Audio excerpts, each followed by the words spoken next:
రంగం అన్న తీసుకోండి, మనకు నిజంగా ఒక్క రంగంలో ఇది మనం బాగుపడ్డాము.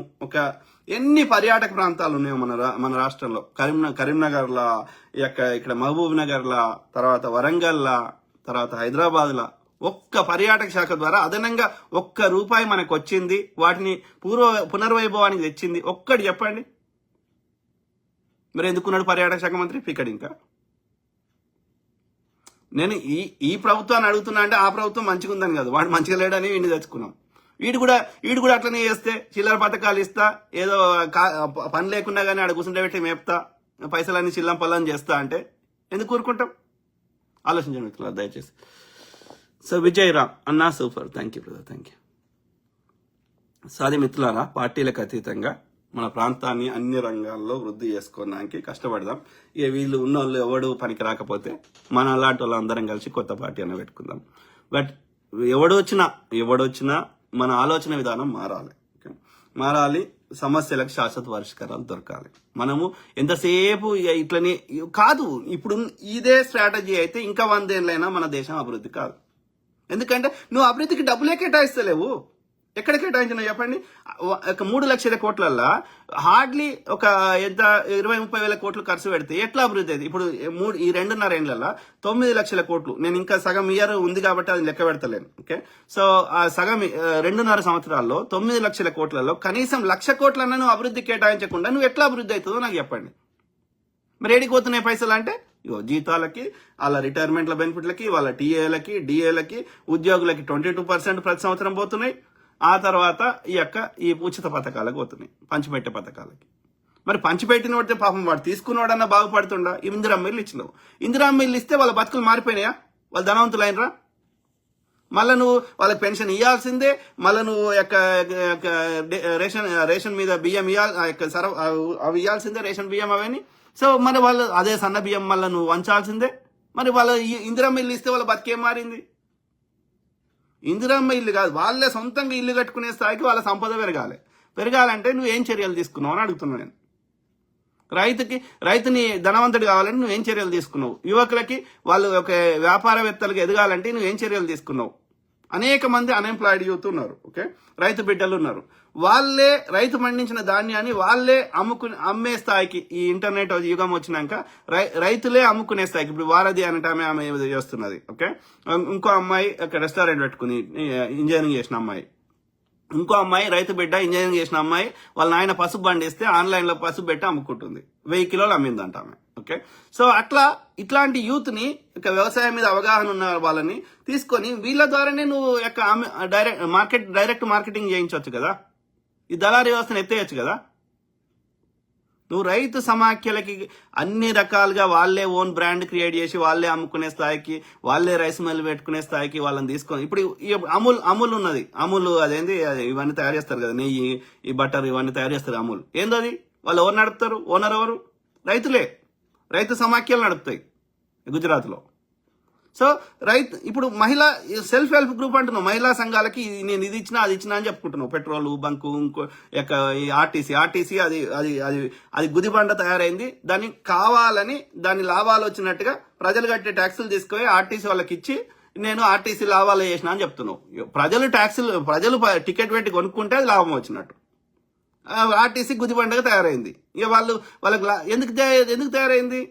బికాస్ దెర్ ఇస్ నో ఏమంటారు వాళ్ళకి ఈ గవర్నమెంట్ అంతా గిట్లే వచ్చింది. గవర్నమెంట్ అంటేనే మనకి ఏమంటారు దాంట్లో పోయేదే ఉంది కానీ వచ్చేది లేదు. మీరు ఏ శాఖ అన్న తీసుకోండి దయచేసి, పోలీస్ శాఖ పోయేదే, విద్యాశాఖ పోయేదే, వైద్య శాఖ పోయేదే. ఓకే, ఏమన్నా పైసలు వస్తున్నాయి 4 అంటే అలా కూడా దోసుకోంగా మిగిలింది ఏదైనా ఉంటే రెవెన్యూ శాఖ ఒకటే, ఎందుకంటే ఆ భూముల రిజిస్ట్రేషన్ ఇల్లుల రిజిస్ట్రేషన్ వీటి మీద. సో అదర్వైజ్ నీకు డబ్బులు వచ్చే శాఖలేవి అన్ని పోయేటియే. అర్థమైందా? సో అట్లీస్ట్ ఇది ఒక ప్రైవేట్ సంస్థ. ఓకే, సెమీ అటానమస్ సంస్థ. ఓకే, ఉస్మాన్ యూనివర్సిటీలు, విద్యాశాఖ అన్ని వస్తాయి, అన్ని పోయేటియే. ఓకే, అలా ఇక ఆర్టీసీ ఏంది ఇవాళ? అది అలా వచ్చే పైసల కంటే దాంట్లో అయ్యే వీళ్ళ జీతాలకి, వీళ్ళకి అయ్యే ఖర్చులు, ఆ రిపేర్లకి పోతున్నాయి.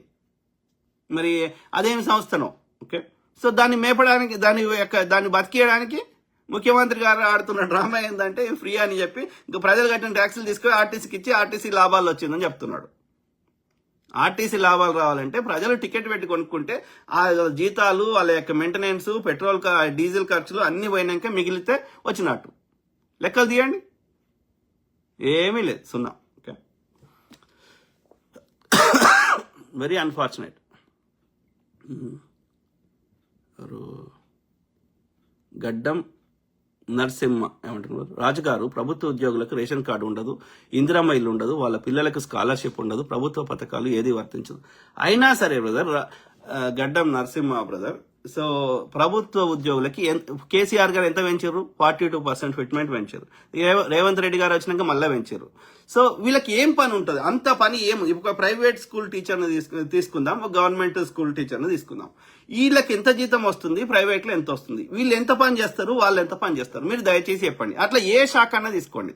గవర్నమెంట్ లో ఎంత జీతాలు ఇస్తున్నాం, ప్రైవేట్ లో అదే పని చేయడానికి ఎన్ని జీతాలు ఇస్తున్నారు? మరి ఎందుకు వీళ్ళని కూర్చుంటే పెట్టి మేపాల్సిన అవసరం ఏముంది?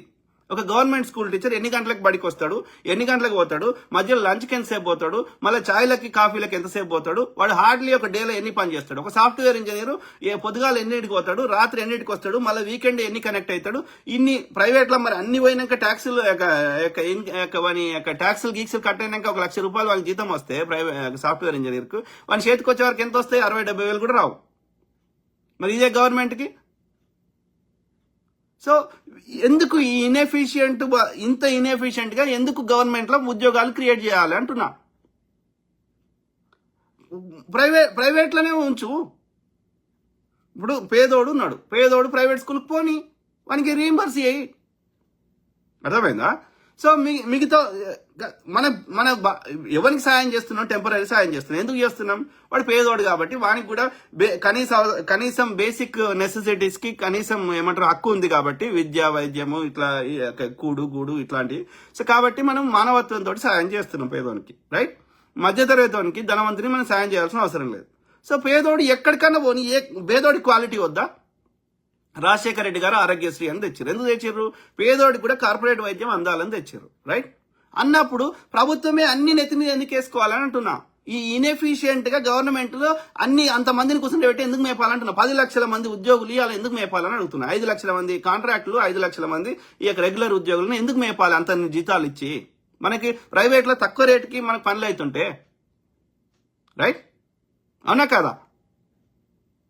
మళ్ళా గవర్నమెంట్ ఉద్యోగికి వాడు తప్పు చేసినా, వాడు నేరం చేసినా, వాడు ఏం చేసినా వాడిని మళ్ళీ తొలగించే హక్కు లేదు.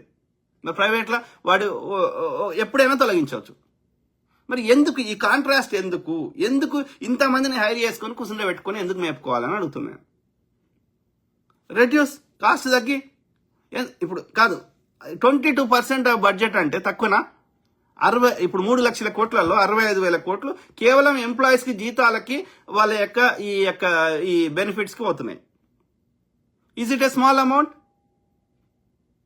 ఇక మళ్ళీ వాళ్ళకి యూనియన్లు, మళ్ళీ టీచర్లకు ఎన్ని యూనియన్లు ఉన్నాయి, ఆర్టీసీ వాళ్ళకి ఎన్ని యూనియన్లు ఉన్నాయి? వాళ్ళు ధర్నాలు, రాస్తారోకలు, వాళ్ళు అడిగిన డిమాండ్స్ అన్ని నెరవేర్చాలి.